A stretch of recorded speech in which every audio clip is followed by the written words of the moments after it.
Welcome everybody. We are back here. It's the Six Rings Kane Show. I am your host, Gaz Santana, here joined by my crew, the awesome Paul Austria and Danny Gillette. What's going on, fellas? How you guys doing? We're doing, Jazz. Chilling. What's up? We will have a special guest today on our little recruiting update, recruiting show here. We will be joined in about 10 minutes by 24/7 Miami Hurricane insider Gary, listen to me, Gaby Urrutia from 24/7 Canes and 24/7 Sports. We'll talk a little bit with him about Canes recruiting, what's going on with 2021 class, 2022, some of the guys that are already committed, and maybe some surprise guys and some under the radar kids that we really aren't talking about. He's got the scoop, man. If there's anybody that's plugged in with the University of Miami and recruiting, it's those guys over at 24/7. Sports with Gaby Urrutia. Obviously, we had Andrew Ivins on last week as well, which was great. So we're looking forward to that coming up soon in the next about 10 minutes or so. He's kind enough to join us while he's on vacation, so we got to give him the benefit of the doubt, man. So want to jump in a little bit now before he comes on and talk a little bit about. Obviously, we've got about a week and a half remaining before we face the North Carolina State on a Friday night. Next Friday night at about 7:30 p.m. This is our bye week. Time for us to clean up a couple things that I know that we definitely need some work on. And we've been hearing the coaches talk about it, hearing the players talk about it. So, obviously the first thing is going to be, I think the wide receiver play is starting to get better, right? And we were missing a couple of guys, so obviously it gives us an opportunity for those guys to get healthy again. Also with Michael Redding and Xavier Restrepo. But what I think what we're most concerned with, Danny, and I know that you talked about this last show, Paul, also, is the running game and the offensive line. Can we get it going again? We're probably going to, were we going to see an open competition at the offensive line? Possibly. Obviously, the depth chart is not going to come out this week because we have a bye.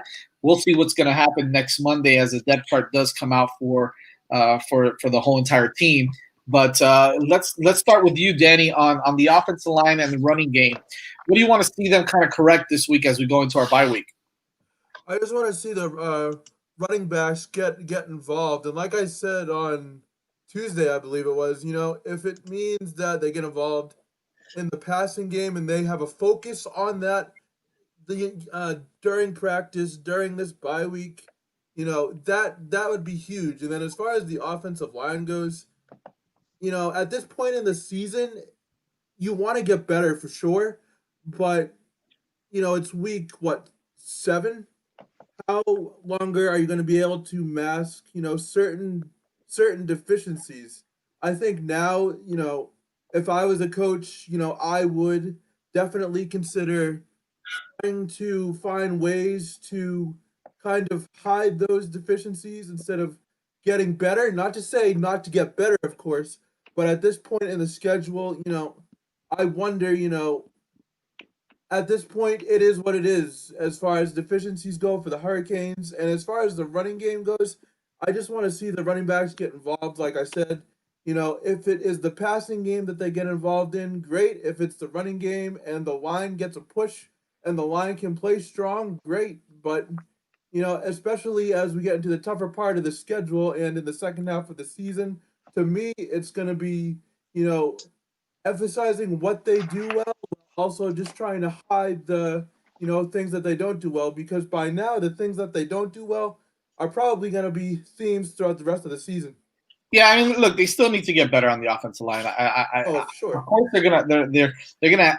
I wouldn't say hide the deficiencies, but they're gonna have to scheme a little bit better now, right? They're gonna have to game plan a little bit better and kind of maybe switch it up a little bit. I do want to see Paul. I want to see De'Aaron King pull the ball a little bit more. Maybe read that zone read it a little bit better. Take off, use his legs. I think Dave mentioned it a couple days ago that maybe, or it might have been you. I'm not sure. It was kind of spooked because he took so many big hits from Clemson. that was Clemson, man. You gotta put that behind you and kind of move forward and go after it, right? It's a new game, new day. It's different players. It's going to be a different team that you're playing. You're not going to face those Murphys and the all the kids that they have, the KJ Henrys in the front, front four and all that stuff. You're not going to face those guys the rest of the year. So you got to go back to what you did well, which was run the football. And I think De'Aaron King has to do a better job of doing that. But also, Danny, you brought up an awesome point: is get the running backs involved in the passing game. Paul, the offensive line does need some work. What do you want to see in this bye week them get better at? I think just more communication and technique. It's kind of just weird that they haven't really progressed as much as we'd like them to do. Like, it almost seems like with the offense, like when they fix one thing, then another problem kind of pops up. I think that and it's just tough. I mentioned this on Tuesday that the O-line doesn't have great depth, and most of the backups are either freshmen or they're super young. And you want to see guys like DJ Scaife and Ja'Kai Clark kind of clean it up, because it's imperative. I think a lot of teams now, especially, are loading up the box on the Canes to kind of see if they want to see if King can throw, and they want to see if the running backs can, or even just Cam Harris, I guess, is able to run through between the tackles, and if the O-line can create those holes. And I'm one thing I was worried about too after the Clemson game was that I was worried that teams would kind of have this blueprint to beat Miami and to stop De'Aaron King, to kind of stop their weapons on offense. So you want to just see, obviously you want to see improvement, but we just don't want these problems to kind of persist. And you want to see them kind of just squeak by these, I guess, mid-tier ACC teams that they probably should be beating convincingly, although it is kind of a lot to ask for, considering they're still kind of rebuilding, I guess, and it's still kind of a new culture to them. I think you just want to see a solid win where you don't want to see the false start penalties, you don't want to see missed assignments, and hopefully that's what we'll get on next Friday night. Yeah, no, absolutely. Jock, thanks for joining us, man. We were talking about a little bit about what we want to see the Canes get better at in the bye weeks, specifically talking about maybe the offensive line and the running backs. And someone mentioned here King has zero time to throw, and you can't blame him. I'm kind of going to disagree with that. I think that King has had some time to throw, and sometimes he's holding the ball too long, and he's just not making the right reads. Jock, talk to us a little bit before we get Gabby on.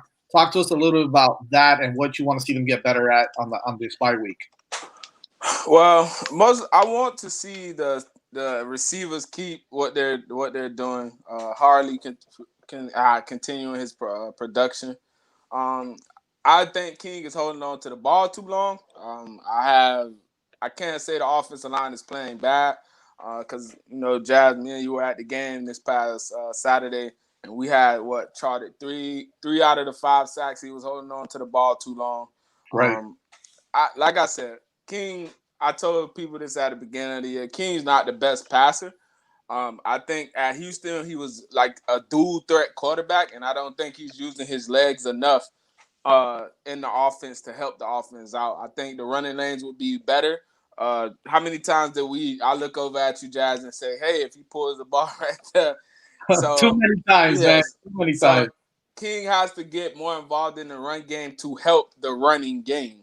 You know what I mean? Because teams, if you notice, they're all crashing down because they're not afraid of him pulling out the ball because he's never pulled it. So they're crashing. Just the positives, man. I don't really like. Obviously, the team has to get better, but the positives is we're 5-1. The receivers' production has stepped up the last 2 games. The offensive line play has been great. It hasn't been in the running game wise. It hasn't, but offensive passing times, he's had times to throw the football. And I think the biggest thing is I want to see the defense get back on track because the past few games we haven't seen that intensity, the tackles for loss, the sacks. We're not really being disruptive as we were early in the season. And that was kind of troubling for me. We had one sack and 2 TFLs. I won't even count that last turnover at the end of the game because it was a prayer. So you got to just build off the positive things. But Miami's defense is gonna have to get back in that rhythm that they were at in order for them to be where we want to be. And here's the thing with that, Jock. Here's the thing with that. They only gave up 14 points, and they still had some issues, right? So that's the positive spin to it, basically, is what I'm saying, right? Yeah. So to be where we want to be, and I think as a fan base, you want to be 9-1 going into the last game. No, would it be not? Yeah, I think it. Yeah, you want to be 9. You want to be 9-1 going against North Carolina, and to play in the ACC championship game, because I think that game right there is going to decide who's going to be in Charlotte and who's not. So I just want to see those guys, handle what you're doing so you can go ahead and take care of the business that you need to take care of. What do you think about this really quick? Gabby actually just sent me a text that he's setting up to get on. Real quick, Danny brought up a good point about the running backs, how they can get back, kind of back rolling a little bit, is to get them a little more involved in the passing game. I just think that Lashley got away from the creative run game. Earlier in the season, you were seeing a lot of outside zones that resulted in a lot of big plays for Miami. Cam Harris had 2 on the outside zone, so those guys were crashing down, so he was able to bounce it and then hit his head on the goalpost. So I want to see a little bit more creative in the run game. Let's get some outside zones. Let's get some option football. You can, because you got King back there. A little bit more zone read where he's actually pulling the football. So I just want to see that. Pulling the football. I was just thinking about this. Pull the football and run routes and get guys open on. You get the RP. You get the RPOs, and you can get him. Like I've been saying this all season. He has to get designed quarterback runs. He has to, and it's kind of he hasn't. So that's why Miami's been struggling to run. And like I said, I know it's pressure on King to, he wants to show off he's an NFL guy and all that, but that comes within the flow of the offense. I just think for him and his progress going forward and Miami's success, he has to be better. So I just want to see a little bit more creative in the run game because I think the offensive line has been better than what we expected the whole season. Absolutely. I wanted to do this at the beginning of the show, and I totally forgot because I think I wanted to start doing this also. I wanted to give a shout out to 5 Reasons Sports and the 5 Reasons Sports Network for giving us the opportunity to do this every week. We don't really talk about it enough. We kind of just, we've got the logo up there, and we talk about, at 5 Reasons Canes and things like that. But honestly, like Manny Chang in the back, producing the show. Every once in a while we let him in, but he's a Gator, so we try not to. You know what I mean? Ethan Skolnick, the rest of the bunch, we appreciate it. Michael Wallach, he should come on the show again too. But thanks to the 5 Reasons Sports Network, I think that they do an awesome job, a kick-ass job, and for giving us this platform to go off and do this is awesome. There it is, baby. There it is. Oh, and by the way, I voted today, fellas. I voted today. So if y'all haven't voted, go out there and vote, man. Absolutely. Yeah. Hey. Regardless of what your stance is, get out there and vote because that is your right. Absolutely, man. Absolutely. Here we go, baby. We are joined now by 24/7 Sports and 24/7 Kings Hurricane recruiting insider Gaby Urrutia is on the show. Did I say the last name right? I'm close. Urrutia. Urrutia. Urrutia. Close enough. I don't blame. It's okay. It happens to everybody. Thanks for joining us on the show. Absolutely, man. We were. I know you're busy. It sounds like you're on vacation, so we do a little bit. You getting on for a little Absolutely. bit. Anytime.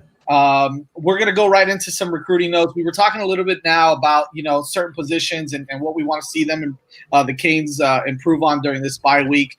And obviously, there's one that we saw a bit of an improvement this past week, right, with the wide receiver position. Mike Harley having a career day, but we're still.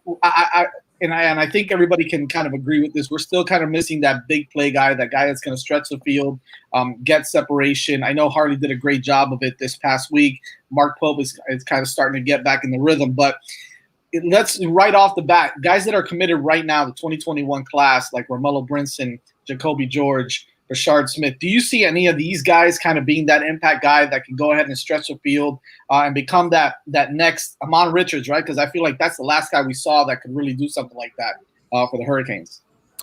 Yeah, I think there's a couple of different guys in the class that have the, I guess, potential to maybe not break the Miami Hurricanes freshman receiving record like Amon Richards did. That's obviously like a huge feat, something that he did that was unbelievable. He broke Michael Irvin's record. So I'm not going to sit here and say that any of those guys are gonna come in and do that. But I was really impressed with what I saw from Brashard Smith, the Miami Palmetto All-American Bowl commit. I saw him last Friday against, who was it against? Against Booker T. Washington. Against Booker T. Washington. And man, I mean, I feel like a lot of people kind of consider Brashard Smith or look at him and kind of just assume slot guy. I think he's much more than that. I think he's a guy that can really go to the outside and make plays kind of all over the field for Miami. I think he's a guy that, could just be used in a number of different ways, kind of like, I really think he fits what Brett Lashley and these guys are really trying to do with this Miami offense. So I think Brashard Smith is a guy that can come in. He's playing on early enrolling and could really be an impact guy for the Hurricanes kind of off the bat. I would think, assuming someone comes back or whatever with this extra year of eligibility. And Romello Brinson is another guy that really has that big playability. We saw it against Central, like 3 plays into the game. Of his first, senior year, obviously with all his COVID stuff, we've seen how slow offenses have been around the country. And for him to come out like 3rd play of the game or something and have like that 77-yard touchdown is huge. And then I know he had a big 3rd down conversion. He's a guy that, can just make things happen when we get the ball in his hands. So I'm definitely excited about both of those guys. I know Jacoby George is a guy I'm also really excited about. I got the chance to see him at the Under Armour camp back in March, before I was officially hired with 24/7 Sports, and he made a ridiculous one-handed catch in that camp setting. And he was a kid I really liked. His first stint as a Miami commit. I'm excited to see what he does now as a senior at Plantation, and he kicks off his season tomorrow as well. So we're definitely going to get our first look at him also down in South Florida. Do you think the center from Columbus is going to be an earlier contributor? Ryan Rodriguez, I think is his name. Is he going to be an early contributor on the O-line for Miami? It's hard to say. I feel like, with offensive line, you don't really want, like, I feel like the ideal situation is that, you kind of don't want to be playing freshmen. Miami didn't like in the perfect world, you don't want to start a left tackle against Florida like Miami did last year with Zion Nelson. I think in a perfect world, you're going to see Ryan Rodriguez get into the system. Corey Gaynor, I'm assuming, is going to come back. Again, just a guess. I guess he probably doesn't have to, but I would assume that he does. And he's not a full-time center at Columbus. This is a position that, while he does play it very well, and he played it very well last Friday when I got to see him against Killian, that's not his position. He's just an interior guy. He's played left tackle for Columbus. So I think best case scenario would be he comes in, he's not going to be able to enroll early. Like a lot of the private schools, they have religion requirements with in order to graduate. So Ryan Rodriguez isn't going to be able to enroll early at Miami from Columbus. So I think the most realistic situation would be him coming in, learning, potentially getting reps, maybe later on in his freshman season, maybe starting to crack the rotation, get in there a little bit more. But I wouldn't expect to see Ryan Rodriguez off the bat. And I don't think that's a bad thing. That's not a knock on Ryan. I think Miami's getting to a point on the offensive line where they have the depth to actually be able to stash some of these guys. We're seeing with Jaylen Rivers. Jaylen Rivers might be one of the most talented offensive linemen that we have on this team. And we haven't seen much of him. And I think that's a good thing. I don't see that as a negative on Jaylen Rivers. I think that's solid that Miami's able to kind of slow play him and kind of ease his way into that rotation rather than kind of throwing him into the wolves and kind of stinting that development. So I think Ryan Rodriguez could see something similar like that along with the rest of the offensive line class. Well, you need that. You need that, especially to compete with the Clemsons and the Alabamas. They're 2 and 3 deep, can play at any Division I. Paul, I know you had a question for Gabby as we kind of go around and talk a little bit about our Hurricanes recruiting here. Yeah, so much has been made about Mike Rumpf and his recruitment of quarterbacks in the past, and it's kind of unfortunate with with Christian Williams and how he ended up transferring. I wanted to get your thoughts because I know you got a chance to talk with Marvin Covington, who was basically not only off Miami's radar, but off of pretty much every school in the country. And to kind of just throw him that surprise offer, what are your thoughts on him? And do you think is he do you think he's a take right now? I think he's a good player. Obviously a late bloomer. I think he was a guy that was definitely impacted by this. I think this is a really good example of a kid that hasn't been able to be evaluated properly, maybe because of the pandemic. This is a kid with a verified 10.84 speed in the 100 meter. So this is a kid with legit speed this is a guy that, he's played good football. His senior tape pops, but you kind of think, if there was a chance to, what he told me was that, a lot of schools are interested, but that they want to see more from him. So I'm thinking if teams had a chance to get some eyes on him in the spring, in the summer, throughout that camp circuit, and now heading into, his actual season, his senior season, I'm assuming he would have probably a couple more offers. I don't know how many more offers, but I would assume that Miami would not have been the first offer as we're heading into November with signing day just basically a month and a half away. His tape looks good. I really think that, I think he's a legit prospect. I think Miami did a good job there evaluating him, finding him. Miami's going to trust what they see. They're going to trust what they see on tape. They're not going to fall in love with the school because every other school likes him. They're going to put on the tape, and if they like him and if he fits what they want to do, they're going to kind of go that direction, regardless of if they're the first offer, if they're the 30th offer. It's just the way to do it. I asked Banda a question yesterday, safeties coach Ephraim Banda, to kind of talk to me about, like, what are they looking for? Because I know they're evaluating cornerbacks right now. I know they're evaluating a couple of different positions right now. And he was saying they want fast guys, physical guys, and guys that play with confidence. And I think Marvin Covington checks all those boxes. We see the speed. You turn on the tape, you see how physical he is. And, is he an immediate take right now? I mean, I think that's hard to say. I think the fact that they're offering him is a big deal. I think Miami's still in wait and see mode with IMG Academy cornerback Marcavius Brown. And that's actually partially one of the reasons I'm up here in Orlando, because I'm actually going to go see IMG and Northwestern play tomorrow. So I intend to, they plan on ESPN, correct? Maybe that would be news to me, but I'm not sure. I haven't really thought about it too much just because I'm going to the game. But yeah, so I'm going to talk to Marcavius Brown tomorrow and kind of see where his head's at. But I think Miami's covering their bases, and he's not going to be able to visit Miami most likely, at least not before the early signing period with the the NCAA mandated dead period that's running through the month of December. So that's never even been to the Miami area.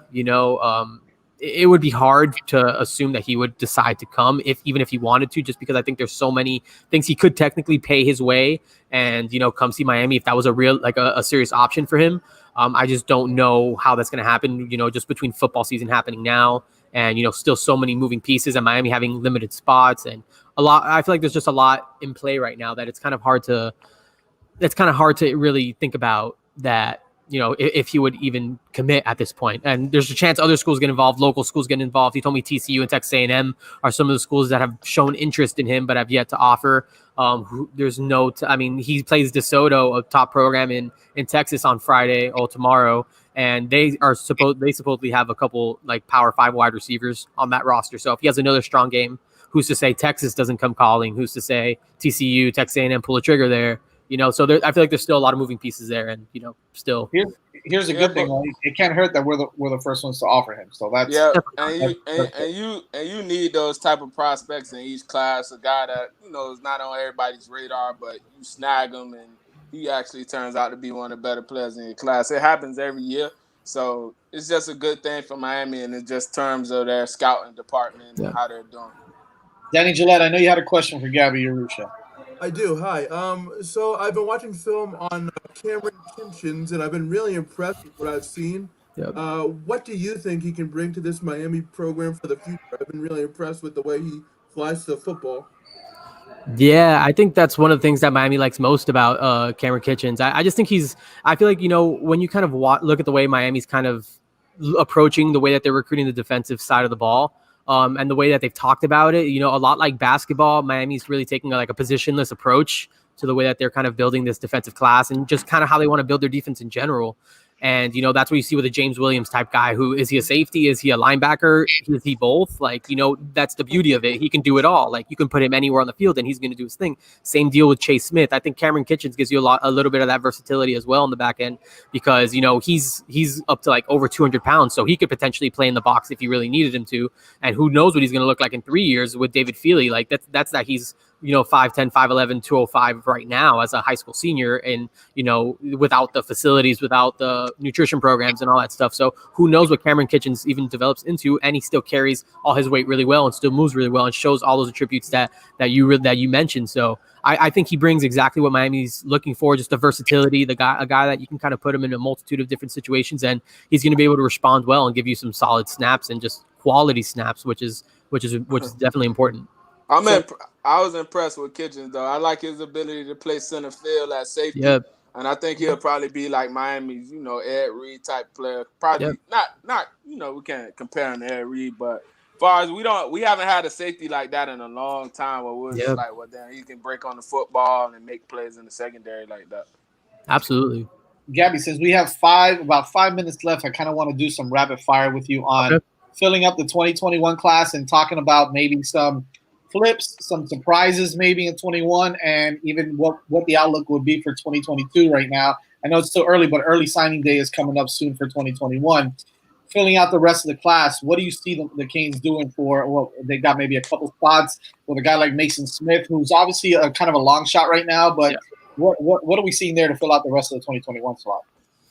Yeah, Andrew Ivins reported today that Miami's pretty much operating as if they have like 3 spots available. I've pretty much been assuming that that's pretty much going to be the case. I think that's kind of been the assumption there. There's a couple different directions that this could go. I mean, Miami obviously wants to find a quarterback, and is it going to be Jake Garcia? Is it not? I feel like no one's really going to know, but he's always going to be linked to Miami until pen meets paper and he signs with whether that's USC or whether that's Miami or a different program. So I think Miami's kind of holding out hope with that. Terrence Lewis is obviously a guy that Miami's been communicating with more since Andrew last reported that Miami had even started making contact. Like I believe he wrote today that the conversations have continued. Terrence was obviously still saying all the right things about Tennessee, so who really knows how that's going? But it seems like Miami's really open to kind of going that route, and that he's obviously a super talented player. You can't say no to him. Miami's still talking to Amari Daniels, Mason Smith, obviously it's a long shot just being from Louisiana and having all these big time programs kind of coming after you.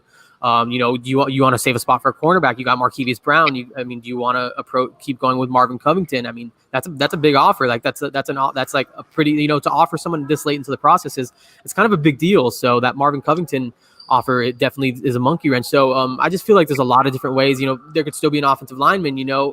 Austin Barnes, a kid from Jacksonville Trinity Christian, is a guy that Miami's been looking at. 6'7", he's a Minnesota commit. Does Miami offer there? Do they want to add another lineman? I just feel like there's just so many different directions that this could potentially fall. Like just so many different ways that this could go, and it's kind of hard to just say, oh, it's going to be X guy, and X guy. It's like I just feel like there's still a long way to go in this, despite again the early signing period just being a month and a half away. I think there's still a lot of conversations to be had. There's still a lot of decisions to be made, and it's definitely going to be interesting to see how this rounds out. Listen, if Miami is looking at a kid who's committed as an offensive lineman to the University of Minnesota, that's the kind of kid I want, man. Because you get those boys that are, even though he's a Jacksonville kid, I mean, that's the kind of offensive lineman I want. Definitely a guy that's committed to a school up north like that in the Midwest, or even in the mid-north, I guess you would call it in Minnesota. You definitely want to get some of those big uglies like that. No doubt. I guess the biggest question, I know a lot of people are kind of down, and I've been getting a lot of replies saying he's not coming to Miami, he's not flipping. So that's the number one, right? Jake Garcia. What's your quote unquote crystal ball for Jake Garcia and Miami Hurricanes? Is he going to flip? Is he going to stay with USC? What do you think? Yeah, I wish I could say that I felt like he was going to flip. I just feel like at this point, if it was going to happen, why hasn't it happened yet? Him and Lashley have been talking for a long time. Lashley was aware of his move to Georgia from California. Like that there was conversations there, and just like, if it was going to happen, why hasn't it? He's saying all the right things about USC. Obviously they offered another quarterback, the Jackson Dart kid out of Utah. They have Miller Moss committed, the top 247 quarterback out of Mater Dei out west. It's tough. If I had to guess right now, I'm not sure that I would put Jake Garcia in this class. But again, this is one of those things. Just really, it can go either way. Who? What quarterback? If Garcia doesn't pan out. I mean, I honestly think if Garcia doesn't pan out, they might go the grad transfer route. I know Jay Allen, the kid out of John Carroll out in Fort Pierce, is a kid that they kind of like, but he's considered a top baseball prospect. Could potentially get drafted in one of the top rounds, potentially get a 6-figure signing bonus, potentially 7-figure signing bonus, being a baseball player as a high school draft pick. So who knows what his future holds at football. Miami hasn't made a lot of contact either, but that's a kid. I like his tape. I know Andrew likes his tape. We've both talked about this kid being someone that kind of fits. It kind of makes sense when you watch how Derek King kind of operates in this offense, that Jay Allen would be a kid that Miami might be interested in. But I just think there's so much uncertainty there that there's not really a way to know for sure. Is Tyler Van Dyke is Tyler Van Dyke the future for Miami, or do you just think getting another quarterback is just essential just to push him? I think getting another quarterback is essential because just because I think that, you're going to play Alabama next year. And do you want to open up with a redshirt freshman to open the season?